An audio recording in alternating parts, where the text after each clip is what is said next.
Thank you. For after the Sabbath, as the first light of the new week dawned, Mary Magdalene and the other Mary, who loved Jesus, came to keep vigil at the tomb. But suddenly, surprisingly, the earth reeled and rocked under their feet as God's angel came down from heaven. Came right up to where they were standing. And that angel rolled back the stone and sat on it. Shafts of lightning blazed from him. His garments, shimmered snow white. The guards at the tomb were scared to death. They were so frightened they couldn't move. Then the angel spoke to the women. There's nothing to fear here. I know you're looking for Jesus, the one they nailed to the cross. He is not here. He was raised just as he said. Come and look at the place where he was placed, where he was buried. And as they looked, he said, now get on your way quickly and tell the disciples, he is risen from the dead. He is going out ahead of you to Galilee. You will see him there. That's the message.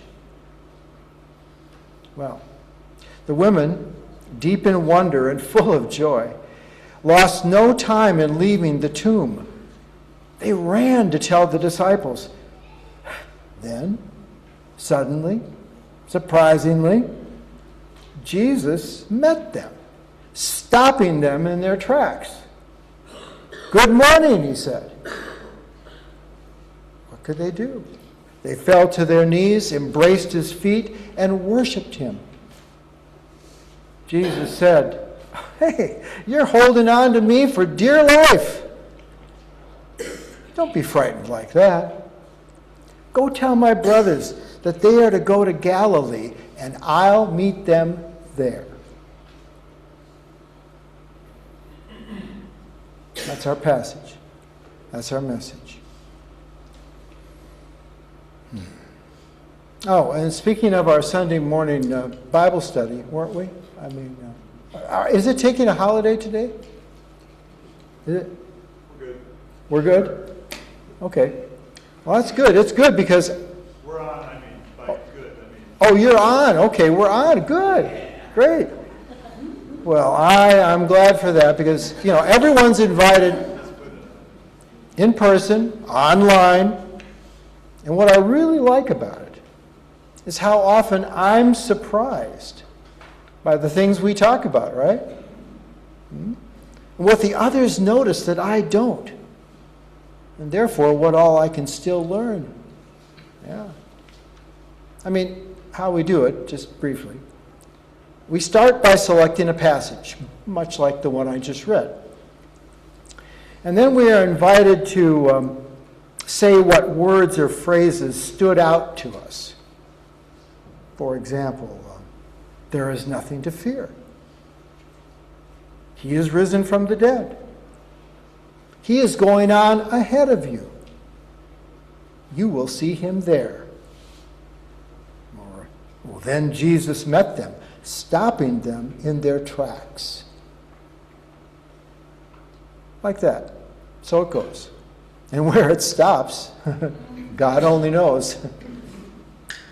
But eventually we do know. And here's what I've learned. Especially what makes for a very happy Easter. Like, what stood out for me? What makes for a happy Easter? There is nothing to fear.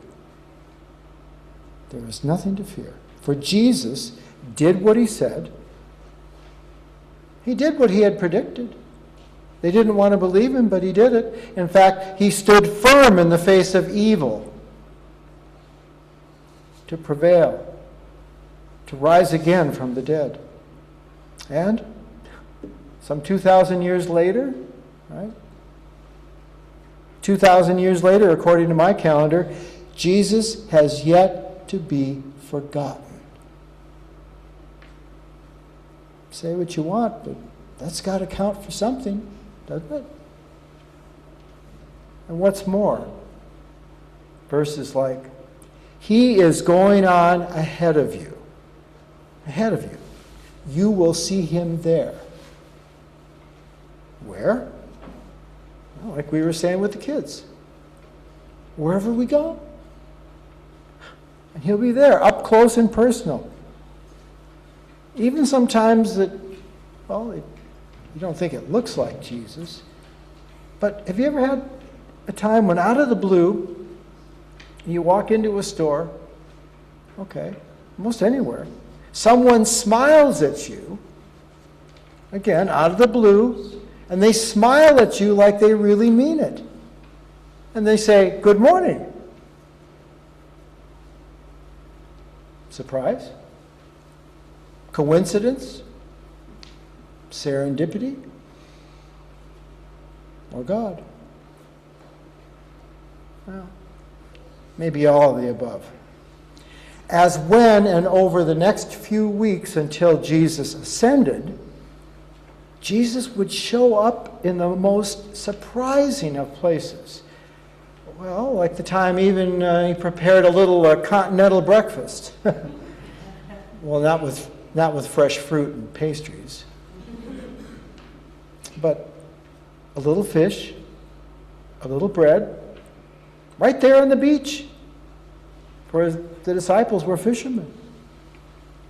And after feeding them breakfast, he reminded the disciples about everything that had been happening and all that he taught. That's a lot. And though we can and should still study the Bible, how else might we remember what God is, who God is, and what this means to us through Jesus?